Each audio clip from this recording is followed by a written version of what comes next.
ஆரம்பத்துல சோப்பலாங்கி மாதிரி இருப்பான். வளர்ந்த உடனே தான் தெரியுது சார் யாருன்னு.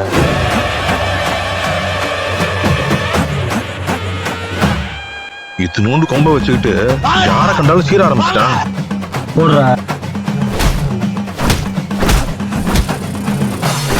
ஆள் நல்லா சைஸா இருக்கானு விளையாட்டுல இறக்கி விடுவோன்னு தோணுச்சு. 2012 நினைக்கிறேன். 3 வயசுல ஜல்லிக்கட்டு தான் அவனுக்கு. முள்ளி மாதிரி பாஞ்சான். முள்ளிய கிளப்பிட்டு கிட்ட ஒருத்தரையும் நெருங்க விடல. இத்தனி பயம் இல்ல. அவனெல்லாம் அப்படியே போட்டுருணும். ஜெயிச்சிட்டான் தான். அப்பதான் ஜல்லிக்கட்டு. அடுத்த நாள் அவன் ஜல்லிக்கட்டு.